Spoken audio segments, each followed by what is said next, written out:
Olá a todos! Sejam bem-vindos ao curso básico de atendimento pré-hospitalar.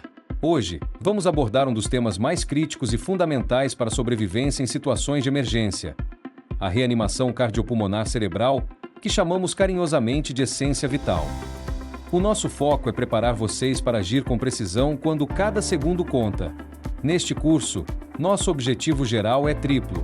Primeiro, queremos que vocês desenvolvam a capacidade de reconhecer rapidamente uma parada respiratória ou cardiorrespiratória.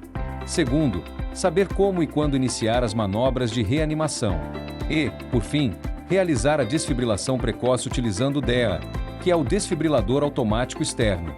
Entrando em detalhes mais específicos, vamos aprender a identificar a parada cardiorrespiratória em diferentes faixas etárias: adultos, crianças e bebês, pois as técnicas variam.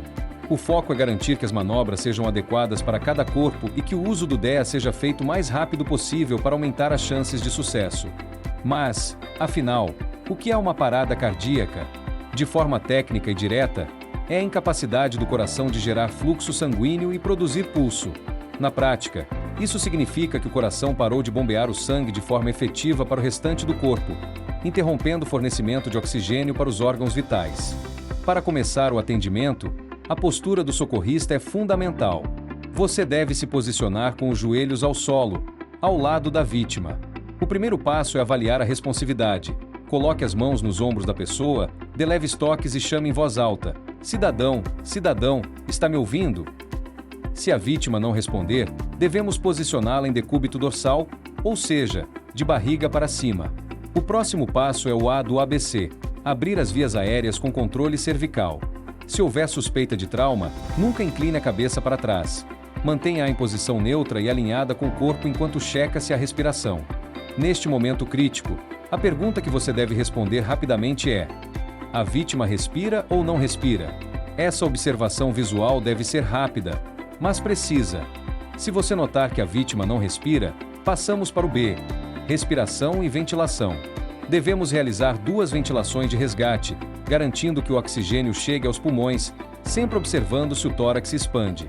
Logo após, checamos o pulso central por no mínimo 5 e no máximo 10 segundos. Neste ponto do atendimento, precisamos ter clareza sobre 2 sinais vitais: a pessoa respira? Ela tem pulso? A combinação dessas respostas ditará o nosso próximo passo.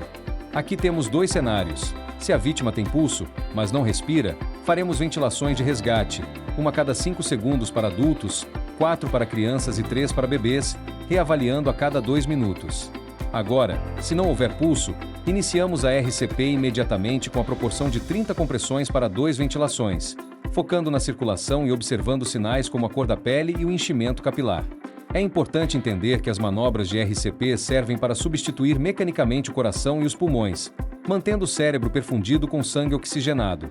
O suporte básico deve ser mantido continuamente até que a equipe de suporte avançado chegue com equipamentos e medicamentos específicos.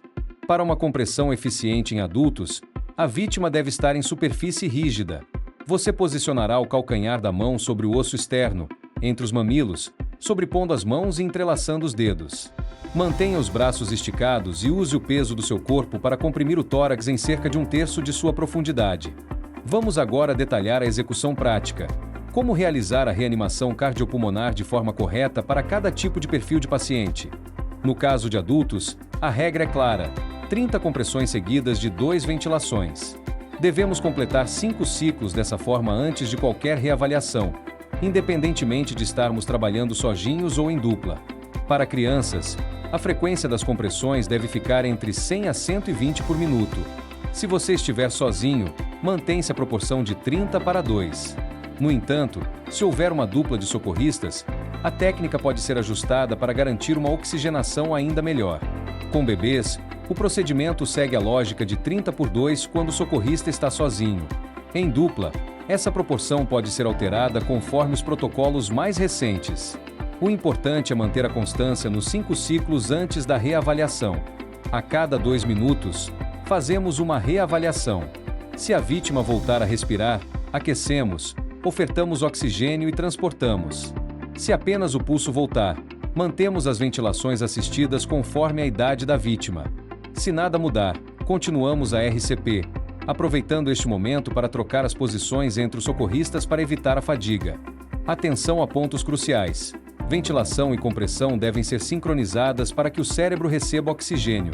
Nunca interrompa a RCP por mais de 10 segundos.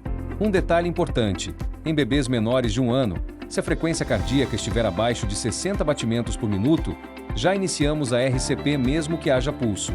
Uma pergunta comum que recebemos em treinamento é: existe um momento certo para parar a RCP? A regra geral é não interromper. Você só deve parar os procedimentos de suporte básico de vida se a respiração espontânea retornar, se a equipe de suporte avançado assumir o caso no local ou se a vítima for entregue aos cuidados médicos dentro do ambiente hospitalar. Por outro lado, existem situações específicas onde nem chegamos a iniciar as manobras. Vamos entender quais são esses casos de exceção. Não realizamos RCP em casos de morte óbvia e indiscutível. Isso inclui situações como decapitação, corpo partido ao meio, presença de manchas hipostáticas, rigidez cadavérica, estado avançado de putrefação ou carbonização. Nesses cenários, infelizmente, não há viabilidade biológica para reversão. Falando agora sobre o DEA, a desfibrilação precoce é um divisor de águas, podendo triplicar as chances de sobrevivência se feita nos primeiros 5 minutos. Lembre-se que em casos de trauma, a parada costuma ser por falta de pulso elétrico, enquanto em pacientes clínicos, geralmente é por fibrilação, onde o choque é mais indicado. Para usar o DEA, siga estes passos. Mantenha a RCP enquanto o aparelho é preparado. Ligue o equipamento e siga as instruções de voz. Posicione os eletrodos conforme o diagrama e afaste-se para que o aparelho analise o ritmo cardíaco. É vital que ninguém toque na vítima durante a leitura. Se o choque for indicado, garanta que todos estejam afastados e pressione o botão. Após o choque, siga as orientações do aparelho. Se o choque não for indicado, o DEA avisará e você deve retomar imediatamente a RCP na proporção de 30:2, aguardando a próxima análise do equipamento. Chegamos ao fim desta parte teórica do treinamento.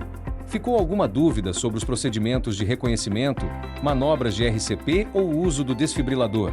Estou à disposição para esclarecimentos.